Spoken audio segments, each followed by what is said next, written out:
It's a whole new trend. Curved displays, curved phones, and at the forefront are a couple of companies hoping to make the best of those curves. And today we're going to take a look at LG and see what they can do with a top to bottom curve on their new smartphone. Hey, it's Josh Vergara from Android Authority. What's going on, everybody? And this is the LG G Flex. Okay, new challenge. Let's see how far I can get through this entire review without making one curve, bend, or flex pun. This 6-inch screen makes for a pretty large device. There's really no other way around it. This is just a big phone.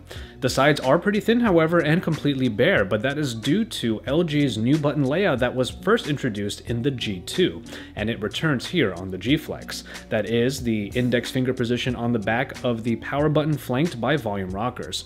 And also the power button on the back does double as a notification LED light. Overall, this is a glossy plastic design that really does encompass the entire phone in some pretty fingerprint-prone material. However, once you get past all of that, the next thing you obviously notice, or maybe the first thing you notice, is of course that curve. When it comes to the form factor, the curve really doesn't change the handling all that much. Sure, it actually helps you to somewhat reach the top of the screen, but it still requires quite a bit of hand gymnastics. The main function of the curve, however, is obviously durability, as we've shown in a couple videos before. The phone is able to become flat without any problems and bounce right back into its original form. This is mostly useful for people who probably put their phones, let's say, in their back pockets, and then they forget that they're there and they end up sitting down. Or if you're like me, sometimes you just leave the phone on the couch, and at times when you sit down, you don't know if you just broke your phone.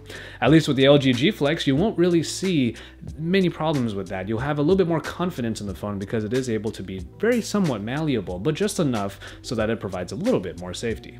And no, the phone does not feel weird in the pocket, especially in the front pockets, where you would think a side-to-side curve might be a little bit better. No, definitely not. The LG G Flex fits very squarely in the front pocket and actually doesn't feel weird at all. So don't worry about that, all of you who have been asking. And then finally we come around to the back, and this is another kind of variation that is available in the G Flex. It is the self-healing back. This is a back made of a material that is supposed to have small scratches slowly fade away and pretty much not be there at all. Yes, it can work on small scratches, but anything from moderate to heavy scratches obviously won't be going away. Our drop test proved this because very deep scratches did happen onto the back of the phone when we dropped it on its back, and after a few hours, yes, they improved. Let's say the color came back, but certainly they were not eradicated, and it never quite improved after that.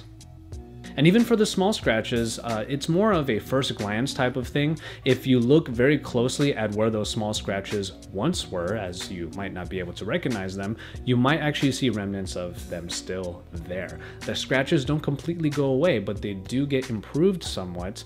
It's kind of like polishing a crater, like I said during the drop test.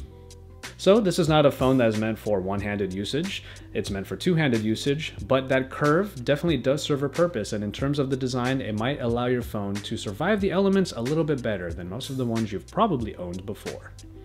Now when it comes to the display, we might find one or two kind of peculiar choices. This is a 6-inch screen that brings 720p resolution and 245 ppi. And as you can see here, the curve does somewhat distort the image that you can see there. However, it really just turns out to be pretty cool and really doesn't take away from the experience. It is far from experience breaking. Yes, I did ask the question myself, why is a screen this big and potentially this good, knowing what LG is capable of, using 720p resolution rather than 1080p resolution? It seems like a bit of an odd choice. But you know what, after using the phone for a little while, I do have to say that 720p resolution, you actually really don't notice it after some time. Do I notice the lower resolution in the YouTube videos? Yeah, a little bit. Did it ruin an otherwise good viewing experience? No, definitely not. For the distance that this screen may be away from your face, the text still looks quite good, and even when you zoom in, it still generally stays that way. Ultimately, LG's prowess with screens is properly represented here, regardless of the resolution. And besides, the good colors make for enjoyable media all around. You'll have a good time watching pretty much anything on this phone, or playing anything on this phone, or even reading anything on this large screen. And that is a testament to how LG is able to make even 720p resolution work for you on a 6-inch screen. If there's one place that LG didn't want to have any compromises, it is in the performance aspect. Yes, the G Flex comes with the best powered processing package available. The Snapdragon 800 backed by the Adreno 330 and 2 GB of RAM. There is no shortage of power, speed, and reliability from the snappy Optimus UI. The good performance was needed in the LG G Flex because of the added multitasking additions. The ones you probably know already are the slide aside, and then LG added into this phone dual window, which is basically a multi-window version that LG has put into this phone. Rest assured, you will be able to get all you need done on the powerful G Flex, even sometimes all at once. So aside from the curve and the healing back that were already covered in design, the hardware is pretty largely simplistic. The phone comes with 32 GB of storage, which is a pretty respectable amount considering you don't have any higher or lower capacities. The usual bevy of connectivity tools are included and are largely standard. Now speaking of which, phone calls did come in just fine, with everything coming in crisp and clear in the phone speaker through the LG G Flex. And when it comes to the main audio speaker, it is actually not that bad. It gets quite loud and has some richness to it. Now where the G Flex really shines when it comes to hardware is in the battery usage. The phone easily handled a full day of moderately heavy usage, and is likely to be able to handle yet another half day if the power saving was on. If you're just a moderate user of your smartphone, then you could get maybe about 2 days worth of life out of the G Flex. Thankfully, that is one of the main trade-offs when it comes to big phones. They might be large and they might be a little bit harder to handle, but the battery inside matches the size and will likely last quite a while. From a big phone like the LG G Flex, you could kind of expect a big camera, and that is exactly what you get here with a 13 megapixel camera optic package that alludes to some pretty high quality pictures. While we could expect that the G Flex takes some cues from the G2 camera, it does not come with optical image stabilization, unfortunately. Well, the app does come with quite a few ways of getting creative. There are a bunch of modes including HDR, panorama, and dual camera shooting, along with a couple different ways of using burst shot modes. One of the cool additions happens to be in the LED light that covers the power button on the back. You are able to keep the phone turned around in order to get a high quality portrait, and once you see a green light on the LED denoting that it has detected your face and has focused on it, you can press the volume down button in order to take the actual photo. It's kind of a nice and neat feature that allows you to get some nice self-portraits without having to rely on the lower quality front-facing camera. Pictures do tend to be quite good from this camera, though the optics tend to go for the slightly overexposed photo. So for those of you that might be photogs, if you look at the picture, you might see it's a little bit lighter than you want it to be. And it's even more apparent when you use HDR, since it's looking for that high dynamic range. It'll tend to give you a much more detailed photo, but still slightly overexposed. However, overall, the pictures do seem to come out quite well and are more than useful, especially from a 13 megapixel shooter like this. As I said before, the camera on the G Flex performs about as well as it should. So if it's the only camera you have on you, you could definitely do a lot worse. And finally, we make it to the software portion. Many of the features that were introduced in the G2 do make it onto the G Flex. However, I will say that there really aren't any features that take advantage of this curve. The only one that kind of does actually has nothing to do with the curve. It is just that when you are on the lock screen and you move the phone up and down, it follows along that axis and allows you to see the background of the lock screen sort of move along with it. Yeah, that's pretty much it. All of the features that are available in the Optimus UI do have to do with a lot of multitasking. The main ones that are available in the LG G Flex include the Q-Slide apps, which are small overlays that provide small multitasking abilities with little windows that allow you to get a few little things done. After that, we have the Slide Aside, which was originally introduced in the G2. Slide Aside allows you with a 3-finger swipe to move aside entire applications and stack them together. Once you are ready to switch to a different application, just slide back with your 3 fingers and you will see all of them stacked and available for usage.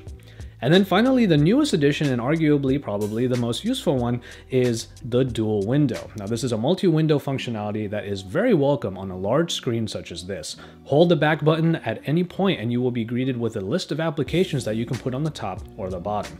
And then after that, when the 2 apps are running at once, like let's say YouTube and let's say the browser for a website, you can always switch the 2, move the bar up and down. It's a very nice addition for especially a large screen that you can take advantage of all that real estate with. But overall, the Optimus UI tends to really shove its features into your face. After all, when you bring down the notification dropdown, you'll see all of the options right there in front of you, and there's not a whole lot of room for just your notifications. So overall, the Optimus UI tends to lower its simplicity quotient, but in the end, I do like the utilitarian take on Android, even if it doesn't come off as the most elegant setup ever. Now, while we don't have any official pricing when it comes to the LG G Flex in the West, it has been on sale in South Korea for maybe a couple weeks now. And in South Korea, the price converted from the South Korean won and over to the US dollar comes in at about $940. Now, that's a really hefty price point, but what we do know is that the phone is coming to AT&T, T-Mobile, and Sprint. And for a high-end phone like this, I wouldn't be surprised if you had to do a 2-year contract and this phone still came in at that high-end price of $299. And so, there you have it. The LG G Flex. What we have here is a phone pioneering what is shaping up to be an interesting trend. What the new form factors will mean for functionality will vary by phone, but LG took it to mean durability and style. And in the end, the G Flex gets plenty of points for style, especially for achieving what it sets out to do. Great performance, a wonderful screen proving that resolution sometimes doesn't even matter, and a totally different profile make this a phone made to turn heads. In a growing market of large phones, you don't have to bend over backwards to find yourself enjoying this one. You don't have to find yourself bending over... Ah, damn it! As always, thank you guys very much for watching, and I hope you enjoyed this full review of the LG G Flex. Stay tuned to Android Authority for more coverage on it and on its Samsung counterpart, the Galaxy Round. Stay tuned for reviews, comparisons versus videos, and our weekly shows. Drop us likes on our videos, and don't forget to subscribe if you haven't already. And also, you can follow us on social media pretty much everywhere. Just find Android Authority across your social media networks. If you want to follow me from time to time, you can find me under the handles that are found below that subscribe button. Usually Joshua Vergara on Google+, and Josh Salutes on Twitter and Instagram. Keep it tuned to this channel because we are your source for all things Android.